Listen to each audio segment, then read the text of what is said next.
enigmas del cerebro humano. Bienvenidos a los enigmas del cerebro. El cerebro humano es el objeto más complejo del universo y en esta serie de programas intentaremos reflexionar sobre los avances para entenderlo. Es el desafío más importante de la ciencia en nuestra época. En este programa reflexionaremos sobre la memoria humana. La memoria es nuestra identidad, es quienes somos. Es la casa de nuestra infancia, nuestra primera novia, nuestro primer recuerdo importante de nuestros padres. Y también sobre el olvido. Van a ver que olvidamos casi todo. Vamos a preguntarnos, ¿qué es la memoria? ¿A dónde está alojada en el cerebro? ¿Hay diferentes tipos de memoria? ¿Realmente recordamos lo que pasó o recordamos la última memoria de los hechos? Todos estos interrogantes van a ser evaluados en los enigmas del cerebro. Cuando vivía en Inglaterra, una investigadora de Londres hizo un experimento maravilloso e investigó la memoria de los taxistas de Londres. Londres es una ciudad antigua y no hay mano y contramano. Es una ciudad muy compleja y los taxistas realmente tienen que conocer en su cerebro todas las dificultades de transitar en Londres. Ella descubrió, Eleanor Marwire, que los taxistas de Londres tienen el área de la memoria espacial, el área crítica para la memoria espacial, más grandes que los londinenses que no eran taxistas. Cuando llegué a la Argentina, sentado en el Tortoni, vi a los mozos de Buenos Aires que podían recordar los pedidos de 10 o 15 personas en una misma mesa sin equivocarse, atendiendo a varias mesas simultáneamente. Y me pregunté, ¿cómo hacen para recordar sin anotar? Esto es único en el mundo. Por eso decidimos estudiar a estos personajes porteños. Viejo Tortoni, en tu color es tan que... Los mozos son expertos memoriosos. Son capaces de recordar muchos pedidos sin anotar cuál es el deseo del cliente y a quién corresponde verdaderamente. Sin decir adiós. Para entender esta capacidad extraordinaria de los mozos de Buenos Aires, un grupo de científicos de la Fundación Favaloro y del INECO se propusieron estudiarlos a través de un experimento realizado en el contexto natural en el que estos se desempeñan. Durante varias semanas, un grupo de 8 personas visitaron los clásicos bares porteños. Se sentaban en las mesas, realizaban el pedido. Un cortado, un cortadito. Submarino, un cortado. Nada, venimos muy bien. Un café.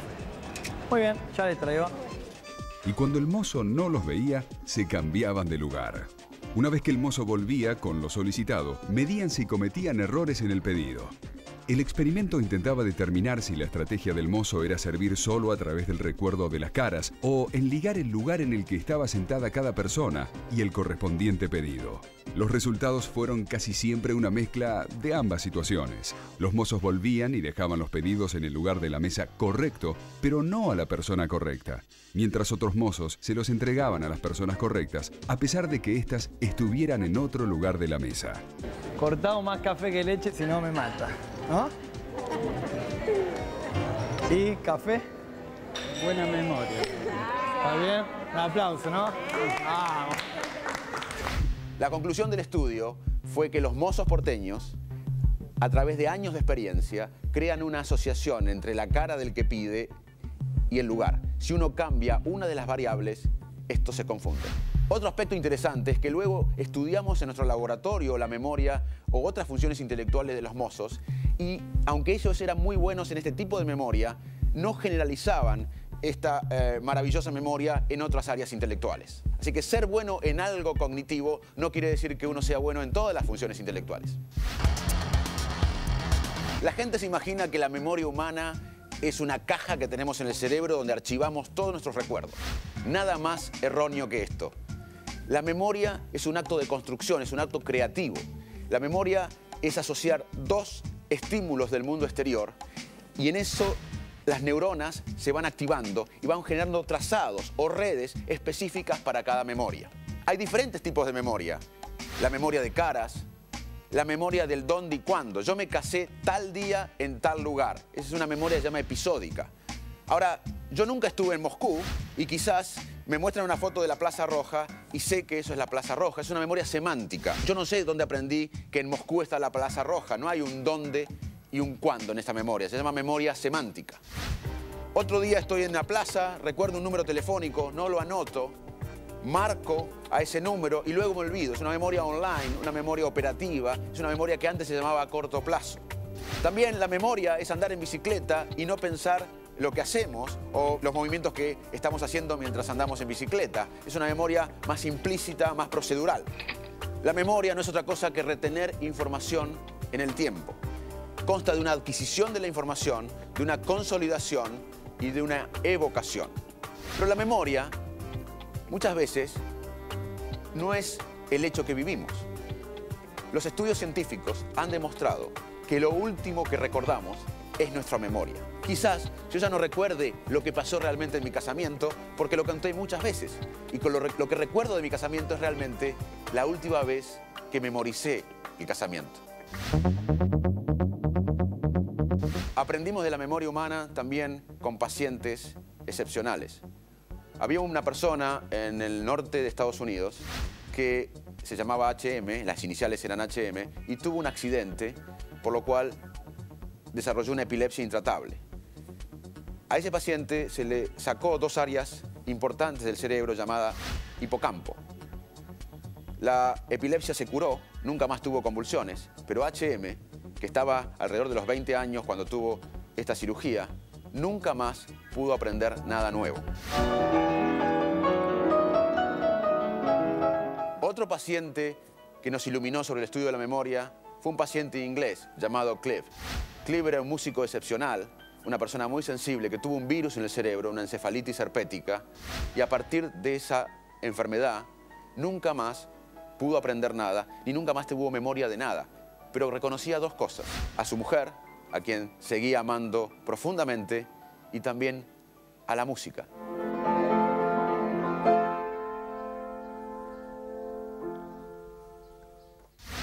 En este programa siempre entrevistamos a los especialistas internacionales más reconocidos. En la memoria, un argentino está entre ellos. Es el investigador Iván Izquierdo, que lidera un grupo de memoria en Brasil y estudia en animales mecanismos como la consolidación de la memoria, el olvido, la reconsolidación de la memoria. Iván Izquierdo es uno de los científicos en memoria más importantes del mundo y tenemos el privilegio de tenerlo en los enigmas del cerebro. En humanos, en terapia, hay mucho interés en tratar de erradicar las memorias traumáticas.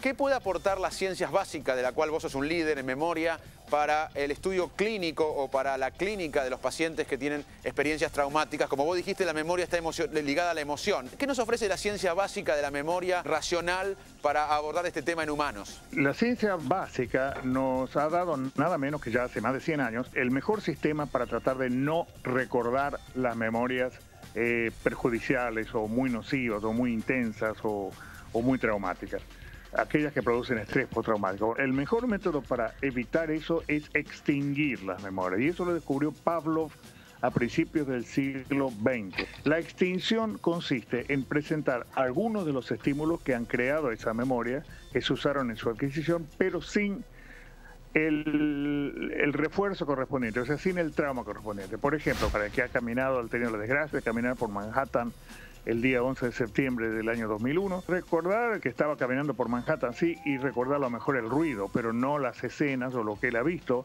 de los choques de los aviones contra las Torres Gemelas. Entonces se repite la memoria varias veces en lo posible y se elimina la parte traumática, es el refuerzo de esa memoria, digamos, el recuerdo de la parte realmente terrible. Por ejemplo, hemos visto morir a una persona, bueno, recordamos incidentes, el día que fuimos al hospital, etc., pero no el momento de la muerte de la persona. Eso se hace repitiendo la memoria en un consultorio médico y omitiendo el refuerzo de esa memoria. Eso se denomina extinción. Es lo que hacía Pablo, por ejemplo, cuando los perritos que él usaba para demostrar los reflejos condicionados, les daba un tono y carne, un tono y carne. Había aprendido a salivar al tono, por supuesto, porque preveía que vendría la carne. De repente dejaba de darle la carne y daba el tono solamente. El animal ahí no saliva más si se le da el tono solo. Y eso se hace con las memorias también. Se le presentan parte de los estímulos, pero no el componente traumático, y el individuo acaba no olvidando, pero sí no evocando, que no es exactamente lo mismo. Impide la evocación, la recordación del elemento traumático, del componente traumático de cada memoria. Lo interesante de la memoria es que uno olvida casi todo. Lo más importante quizás de la memoria es el olvido. ¿Pero qué recordamos entonces? Recordamos momentos emocionales. La emoción modula lo que recordamos. Y todas las maestras estaban llorando y tenían mucho miedo. Fue muy impresionante. Y fiquei muito surpreso con todo. Pánico total porque no sabías qué era lo que estaba pasando. Yo me acuerdo una vez que salí de un examen oral y le comenté a mis compañeros afuera del aula detalle por detalle de la conversación con el profesor. ¿Por qué recordaba eso? Porque estuve impregnado de emoción en ese momento. ¿O qué recordamos de la semana pasada? Quizás nada. ¿O qué recordamos de la tarde de ayer? Quizás nada. Pero seguramente todos recordamos a dónde estábamos cuando Maradona le hizo el gol a los ingleses o cuando las Torres Gemelas fueron derrumbadas. Estaba en un colectivo, indo para trabajo, cuando recibió un telefonema de mi madre diciendo que había ocurrido el ataque terrorista. Estaba por irme a tribunales, mirando la tele, y no fui a tribunales porque me quedé viendo todo y vi en directo el segundo ataque por televisión. Estaba trabajando. Estaba en mi casa casualmente mirando televisión. Estaba manejando en el carro. Estaba en mi casa justamente mirando la tele. Recuerdo que todo el mundo estaba obnubilado, todo el mundo se llamaba por teléfono. En un primer momento no acredité en lo que había acontecido. Estaba en pijama. Y estaba oyendo las noticias y oí este gran tragedia. La pérdida de memoria no suele ser solamente por enfermedades difíciles como Alzheimer o lesiones cerebrales. La mayoría de nosotros puede tener estrés y el estrés afecta la memoria. Cuando uno tiene estrés, hay una gran producción de una hormona en una glándula que está arriba del riñón, que se llama suprarrenal, la glándula suprarrenal. La hormona se llama cortisol y los receptores para el cortisol están en una zona del cerebro que es crítica para la consolidación de la memoria, se llama hipocampo. Así que el estrés crónico es nocivo para el sistema intelectual y para la memoria humana. En los años 2000, en el laboratorio de Joseph Ledoux, uno de los entrevistados para el programa de emoción en esta serie, Los enigmas del cerebro, en ese laboratorio se hizo un experimento trascendente. A un pez espada se le mostraba un tono y se lo asustaba. El pez espada construía una memoria que no es más que trazados entre neuronas, que redes entre las neuronas. Pero si uno en ese momento que estaba construyendo esa memoria le inyectaba una droga que frenaba la formación de proteínas, ese pez espada no podía aprender nada. Esa memoria no se formaba. Esto tiene un hecho importantísimo, es que la memoria es algo físico en el cerebro, es un trazado, es una red que requiere la formación de proteínas. En un siguiente experimento, uno de los colaboradores de Ledoux entró a su oficina y le preguntó: Joseph, ¿qué te parece si cuando una rata memoriza algo, yo le inyecto esta droga? ¿Qué pasará con su memoria? Y Ledoux le dijo: no, bueno, seguramente no va a pasar nada, es algo, la memoria ya está formada, no se puede modificar. Se hizo este experimento y cuando la rata tenía una memoria, se le inyectaba una droga que inhibía, que frenaba la formación proteica necesaria para formar memorias, y la rata perdía esa memoria. Quizás estos experimentos nos den la luz para borrar memorias traumáticas de gente que fue violada o que estuvo en una guerra o en situaciones de estrés máximo.